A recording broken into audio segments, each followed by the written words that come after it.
Hello everyone. This video comes to you and is supported by Linus 2020.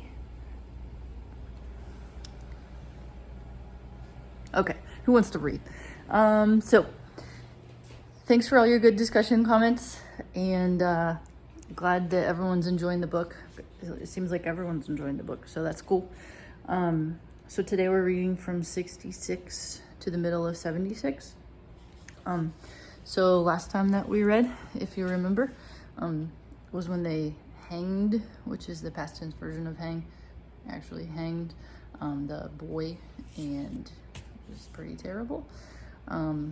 So let's get to it. 66 to 76.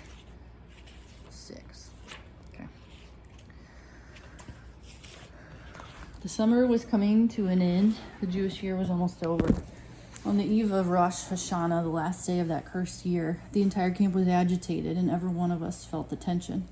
After all, this was a day unlike all others, the last day of the year. The word last had an odd ring to it. What if it really were the last day? The evening meal was distributed, an especially thick soup, but nobody touched it. We wanted to wait until after prayer. On the Alpenplatz, surrounded by electrified barbed wire, thousands of Jews, anguish on their faces, gathered in silence. Night was falling rapidly, and more prisoners kept coming from every block, suddenly able to overcome time and space to will both into submission. What are you, my God? I thought angrily. How do you compare to this stricken mass gathered to affirm to you their faith, their anger, their defiance? What does your grandeur mean, Master of the universe, in the face of all this cowardice, this decay, and this misery? Why do you go on troubling these poor people's wounded minds, their ailing bodies? Some 10,000 men had come to participate in a solemn service, including the Blockeltests, the capos, all bureaucrats in the service of death. Blessed be the Almighty. The voice of the officiating inmate had just become audible. At first I thought it was the wind. Blessed be God's name. Thousands of lips repeated the benediction, bent over like trees in a storm. Blessed be God's name? Why? But why would I bless him? Every fiber in me rebelled, because he caused thousands of children to burn in his mass graves, because he kept 6 crematoria working day and night, including Sabbath and the holy days, because in his great might he had created Auschwitz, Birkenau, Buna, so many other factories of death. How could I say to him, Blessed be thou, Almighty, Master of the universe, who chose us among all nations to be tortured day and night, to watch as our fathers, our mothers, our brothers end up in the furnaces. Praise be thy holy name for having chosen us to be slaughtered on thine altar. I listened as the inmate's voice rose. It was powerful yet broken amid the weeping, the sobbing, the sighing of the entire congregation. All the earth and universe are God's. He kept pausing, as though he lacked the strength to uncover the meaning beneath the text. The melody was stifled in his throat, and I, the former mystic, was thinking, yes, man is stronger, greater than God. When Adam and Eve deceived you, you chased them from paradise. When you were displeased by Noah's generation, you brought down the flood. When Sodom lost your favor, you caused the heavens to rain down fire and damnation. But look at these men whom you have betrayed, allowing them to be tortured, slaughtered, gassed, and burned. What do? They pray before you. They praise your name. All of creation bears witness to the greatness of God. In days gone by, Rosh Hashanah had dominated my life. I knew that my sins grieved the Almighty, and so I pleaded for forgiveness. In those days, I fully believed that the salvation of the world depended on every one of my deeds, on every one of my prayers. But now I no longer pleaded for anything. I was no longer able to lament. On the contrary, I felt very strong. I was the accuser, God the accused. My eyes had opened, and I was alone, terribly alone in a world without God, without man, without love or mercy. I was nothing but ashes now, but I felt myself to be stronger than this Almighty to whom my life had been bound for so long. In the midst of these men assembled for prayer, I felt like an observer, a stranger. The service ended with Kaddish. Each of us recited Kaddish for his parents, for his children, and for himself. We remained standing in the Alpenplatz for a long time, unable to detach ourselves from this surreal moment. Then came the time to go to sleep, and slowly the inmates returned to their blocks. I thought I heard them wishing each other a happy new year. I ran to look for my father. At the same time, I was afraid of having to wish him a happy year, in which I no longer believed. He was leaning against the wall, bent shoulders sagging as if under a heavy load. I went up to him, took his hand, and kissed it. I felt a tear on my hand. Whose was it? Mine? His? I said nothing, nor did he. Never before had we understood each other so clearly. The sound of the bell brought us back to reality. We had to go to bed. We came back from very far away. I looked at my father's face, trying to glimpse a smile or something like it on his stricken face, but there was nothing, not the shadow of an expression, defeat. Yom Kippur, the Day of Atonement. Should we fast? The question was hotly debated. To fast could mean a more certain, more rapid death. In this place, we were always fasting. It was Yom Kippur year-round. But there were those who said we should fast, precisely because it was dangerous to do so. We needed to show God that even here, locked in hell, we were capable of singing his praises. I did not fast. First of all, to please my father, who'd forbidden me to do so. And then there was no longer any reason for me to fast. I no longer accepted God's silence. As I swallowed my ration of soup, I turned that act into a symbol of rebellion, of protest against him. And I nibbled on my crust of bread. Deep inside me, I felt a great void opening. The SS offered us a beautiful present for the new year. We had just returned from work. As soon as we passed the camp's entrance, we sensed something out of the ordinary in the air. The roll call was shorter than usual. The evening soup was distributed at great speed, swallowed as quickly. We were anxious. I was no longer in the same block as my father. They transferred me to another commando, the construction one, where 12 hours a day I hauled heavy slabs of stone. The head of my new block was a German Jew, small with piercing eyes. That evening, he announced to us that henceforth no one was allowed to leave the block after the evening soup. A terrible word began to circulate soon thereafter: selection.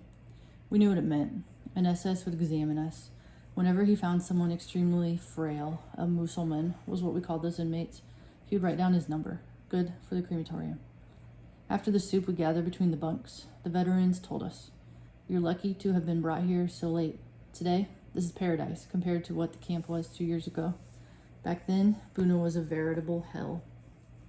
No water, no blankets, less soup and bread.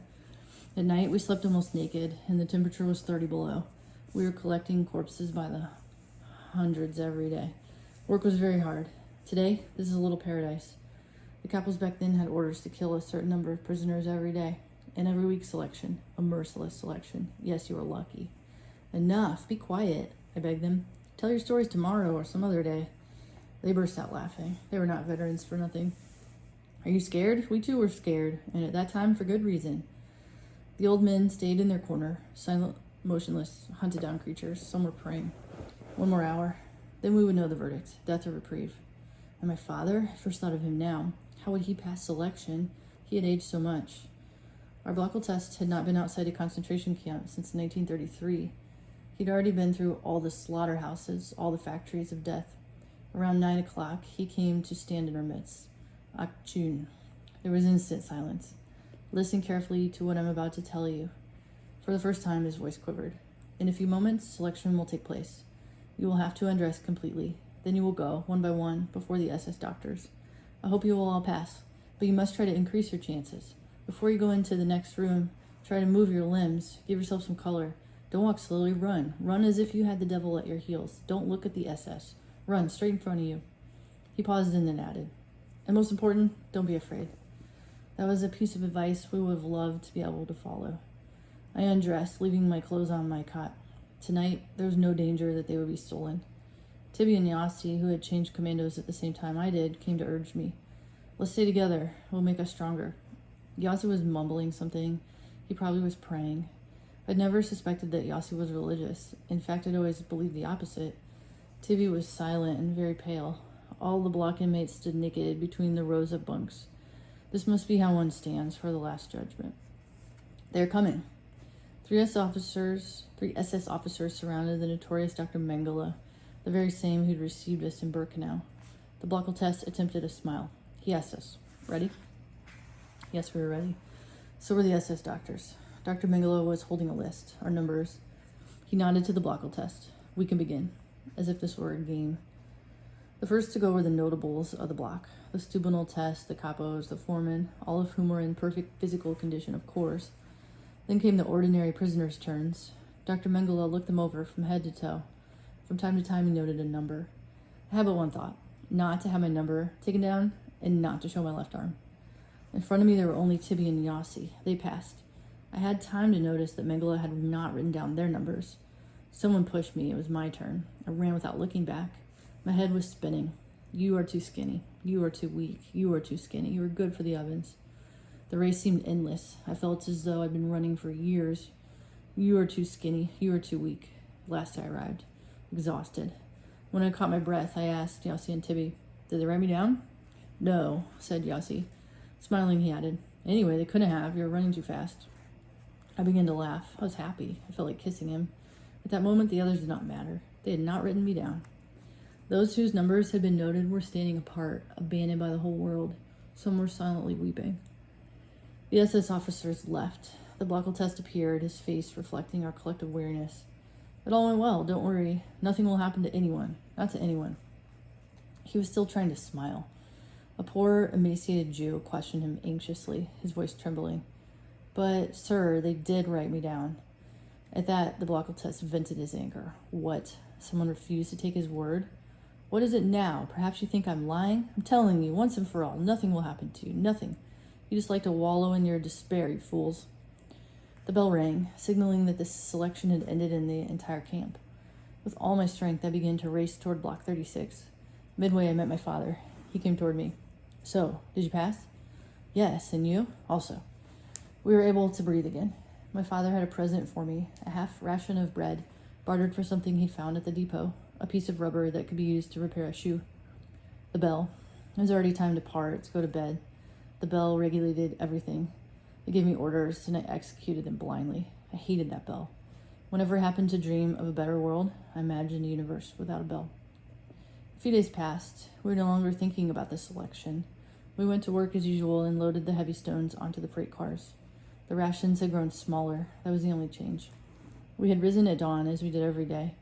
We had received our black coffee, our ration of bread. We were about to head to the workyard, as always. The Blockle test came running. Let's have a moment of quiet. I have here a list of numbers. I shall read them to you. All those called will not go to work this morning. They will stay in camp. Softly, he read some 10 numbers. We understood. These were the numbers from the selection. Dr. Mengele had not forgotten. The Blockle test turned to go to his room. The 10 prisoners surrounded him, clinging to his clothes. Save us. You promised. We want to go to the depot. We are strong enough to work. We are good workers. We can. We want. He tried to calm them, to reassure them about their fate, to explain to them that staying in the camp did not mean much, had no tragic significance. After all, I stay here every day. The argument was more than flimsy. He realized it, and without another word, locked himself in his room. The bell had just rung. Form, ranks. Now, it no longer mattered that the work was hard. All that mattered was to be far from the block, far from the crucible of death, from the center of hell. I saw my father running in my direction. Suddenly I was afraid. What is happening? He was out of breath, hardly able to open his mouth. Me too. Me too. They told me too to stay in the camp. They had recorded his number without his noticing. What are we going to do? I said anxiously. But it was he who tried to reassure me. It's not certain yet. There's still a chance. Today they will do another selection, a decisive one. I said nothing. He felt time was running out. He was speaking rapidly. He wanted to tell me so many things. His speech became confused. His voice was choked. He knew that I had to leave in a few moments. He was going to remain alone, so alone. Here, take this knife, he said. I won't need it anymore. You may find it useful. Also take this spoon. Don't sell it. Quickly. Go ahead, take what I'm giving you. My inheritance. Don't talk like that, Father. I was on the verge of breaking into sobs. I don't want you to say such things. Keep the spoon and knife. You will need them as much as I. We'll see each other tonight after work. He looked at me with his tired eyes, veiled by despair. He insisted. I'm asking you, take it. Do as I ask you, my son. Time is running out. Do as your father asked you. Our capo shouted the order to march. The commando headed toward the camp gate. Left, right. I was biting my lips. My father had remained near the block, leaning against the wall. They then began to run, to try to catch up with us. Perhaps he'd forgotten to tell me something. But we were marching too fast. Left, right. We were at the gate. We were being counted. Around us, the din of military music. Then we were outside. All day I plodded around like a sleepwalker. Tibby and Yossi would call out to me from time to time, trying to reassure me, as did the capo, who had given me easier tasks that day. I felt sick at heart, how kindly they treated me, like an orphan. I thought, even now my father is helping me. I myself didn't know whether I wanted today to go by quickly or not. I was afraid of finding myself alone that evening. how good it would be to die right here. At last, we began the return journey. How I longed for an order to run. The military march, the gate, the camp. I ran toward Block 36. Were there still miracles on this earth? He was alive. He'd passed the second selection. He had still proved his usefulness. I gave him back his knife and spoon. Okay, that's it for today. And let me see if I can... Oh, there's Linus. He wants to say goodbye. He's sniffing the floor. Oh, yeah.